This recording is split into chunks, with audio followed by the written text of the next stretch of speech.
Give you a little simple formula for goal setting, okay?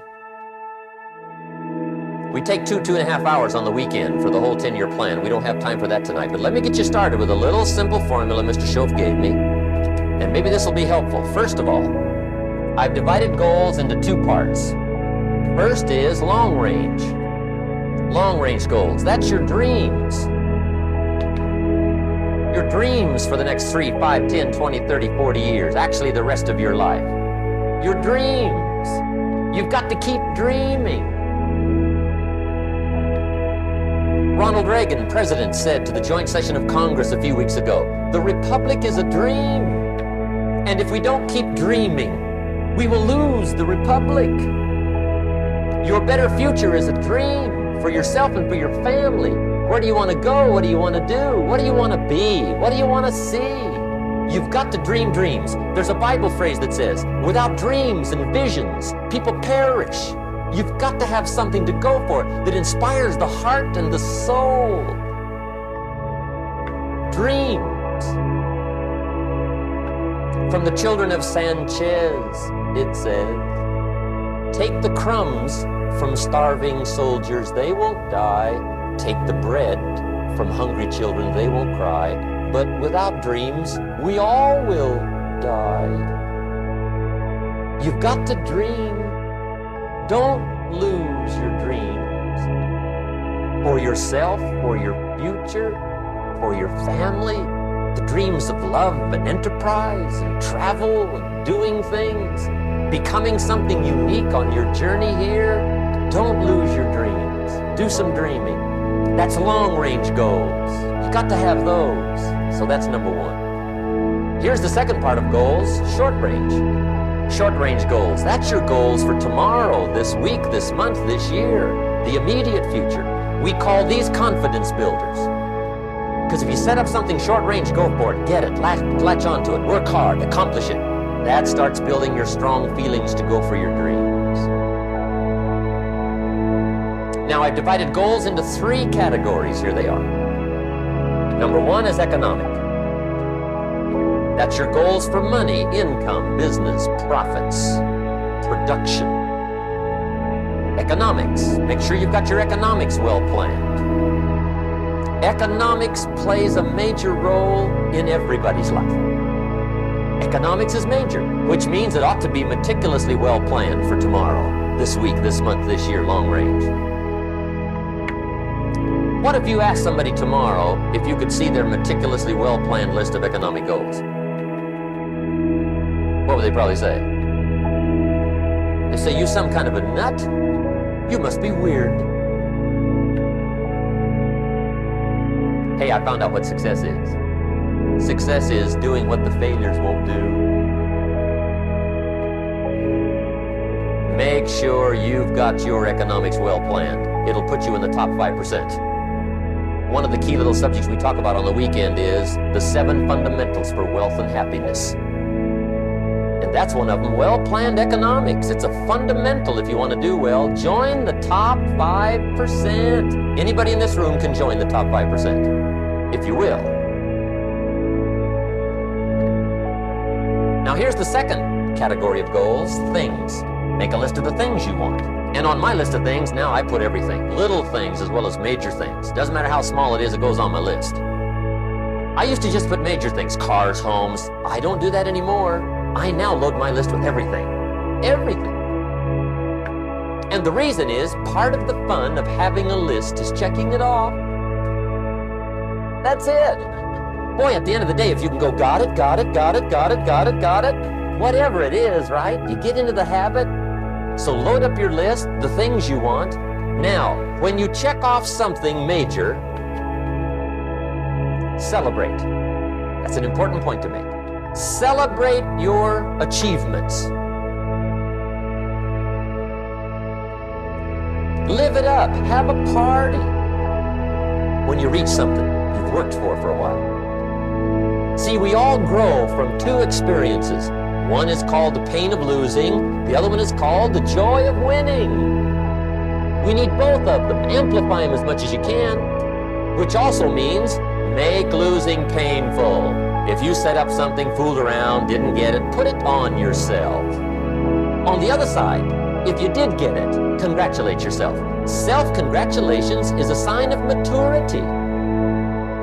Seeking congratulations is a sign of immaturity. But hey, winning and losing, see, that's what it's all about. That's the name of the game. Now, some people lead such mediocre lives, at the end of the day, they don't know whether they're winning or losing. They've got no clue. Guy's just going through the day with his fingers crossed. There's a better way. Okay, here's the third category of goals: personal development. Put those goals together. Personal development goals. That's your goals: to be stronger, more decisive, be a speaker, be a leader, learn a language, all kinds of skills. Okay. The whole weekend seminar was designed to improve all your skills so that you walk away more skillful. And that's what you want, the personal development skills. That's what attracts, that's what brings good things to your life, the person you become, more skillful. Now, this is quite a package to work on. Economics, things, personal development. For tomorrow, this week, this month, this year, long range. Okay, that'll get you started. Now, here's the simple formula for setting goals. It goes like this. A, work on your goals. That's step one. Work on them. And I put the word work there deliberately. Setting goals is plain hard work. I don't want to kid you. We haven't come here tonight to kid each other. It's work. I know it's work. That's why a lot of people just let it slide. It's work. Many people work hard on their job, but they don't work hard on their future. They just let that slide. And the work involved is making plans. I know most people don't. I understand that. But don't let that be you. Guy says, well, yeah, you work where I work. By the time you struggle home, it's late. You got to eat a bite of supper, watch a little TV, get to bed. You can't sit up half the night. Plan, plan, plan. And the guys be good worker, hard worker, sincere. But you've got to be better than sincere, working hard. You got to be better than a good worker. You got to be a good planner. Somebody once wisely said, the people who fail to plan are planning to fail. Well said. So work on your goals. Here's step two. Write your goals down. That's so important. I teach my staff around the world, put your goals in your journal. Because one of the major people you want to study is yourself. So here's the list of goals I put together 3 weeks ago. Here's the list of goals I put together 2 years ago. Here's some of the changes I made, rearrangement of my priorities. I scratched these off, I put these on, I've gotten these. Study your accomplishments, study what your desires are. Put them on paper, write them down. Here's another reason for writing your goals down. It shows you're serious about doing better. And to do better, you gotta get serious. You don't have to be grim, but you must be serious. Everybody hopes things will get better. Everybody hopes. Poor people hope. That ought to tell you something.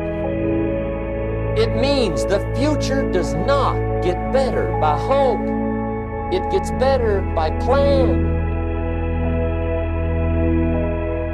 I used to have the affliction called passive hope. It's an affliction. It's bad. Probably what's even worse than that is happy hope. Now that is really bad. That's bad.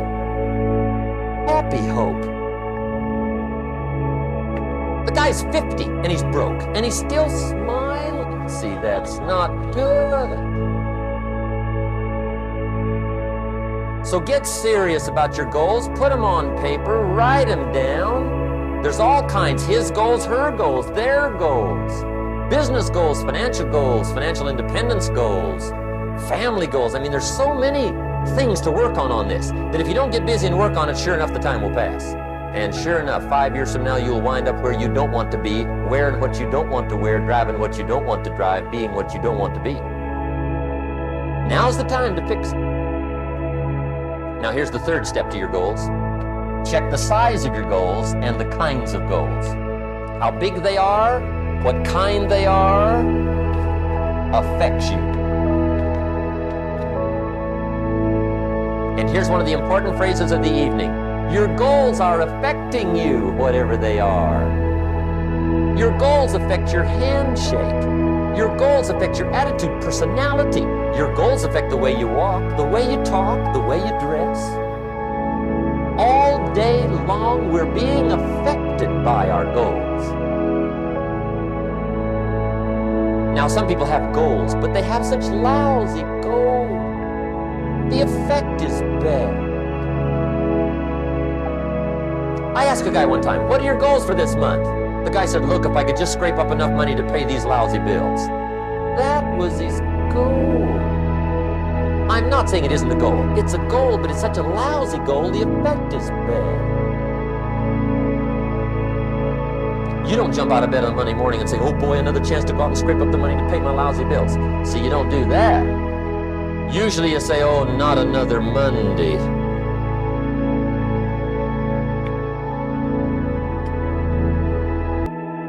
And some people have so given up on life, they have joined the thank God it's Friday club.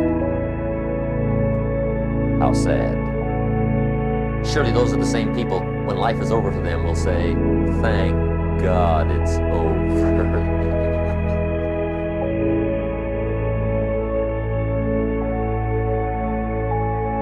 Let me give you a Bible philosophy that teaches how to get whatever you want. That's the title of the next set of notes. How to get whatever you want. From the Bible. Now again, I'm an amateur when it comes to the Bible. I'm not a pro. But this I can quote, and I think that'll be sufficient. How to get whatever you want. Here's what it says if you're ready. It says, ask.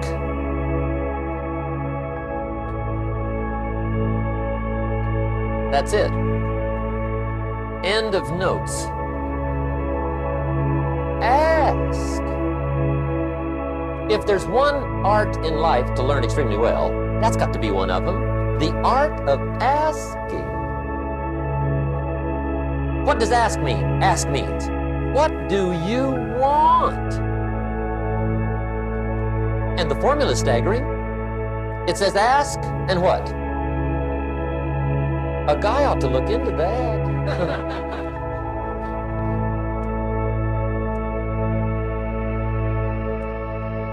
He says, yeah, but you work where I work. By the time you struggle home, it's late. You got to eat a bite of supper, watch a little TV, get to bed. You can't sit up half the night. Ask, ask, ask. And the guys See, you've got to be better than a good worker. You've got to be a good asker. Now, let me give you 3 key points on asking and receiving. This can do it. Number 1, asking is the beginning of receiving. Asking starts a unique process, mental and emotional. I don't even know how it works. All I know is it works. It's like pushing a button and all this machinery starts working. I don't know how. It just works. There's a lot of things you don't need to know how. Just work them. Some people are always studying the roots. Others are picking the fruit. I mean, it depends on what end of it you want in on. Asking is the beginning of receiving, so start the process. Here's number 2. Receiving is not the problem. Receiving is automatic. Now, if that's true, receiving is not the problem, what's the problem? Failure to ask might be one of your major problems. I don't know. Check it out. The guy says, oh, now I see it. I got up last year and hit it every day, but there's not a scrap of paper with my goals. Good work, poor asking. So you got to change them. Here's number 3. Receiving is like the ocean. There's plenty, especially in California. It's like an ocean here.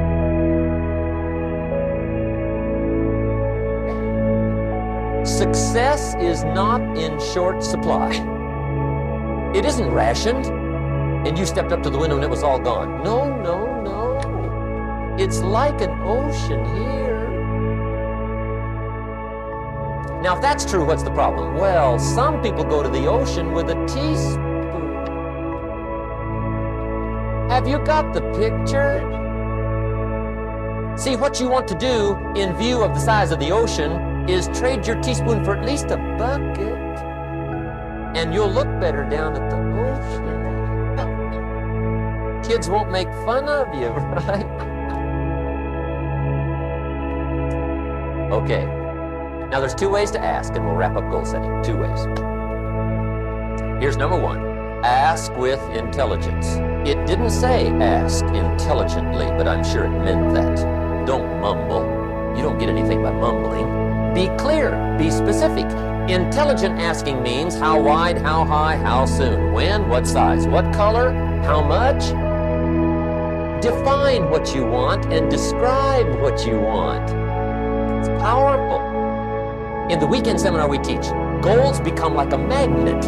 They pull you that direction, and the better you describe them, the more they pull. So ask intelligently. Here's number 2. Ask with faith. That's the childish part of the equation. Believe you can get what you want like a child, not an adult. Adults are too skeptical. So the formula really reads, make plans like an adult and believe in them like a child. And the most incredible things will happen. Just try it for 90 days. Just try it. You can always go back to the old ways. Just try it, just 90 days, 90 days. Now here's the last qualifying phrase on goal setting, as we promise to qualify everything. And it simply goes like this. Remember, you won't get everything you want. And we've already studied the reason for that. Simply, sometimes it hails on your crop and rains on your parade. It's that kind of planet. So you won't get everything you want, but if you will work this goal-setting formula, you can get plenty for wealth and happiness. Okay, that's goal setting. We use it around the world. We recommend it. Now, maybe it won't work as well for you as it has for me. I don't know. Maybe not. But what if it did? You got to try.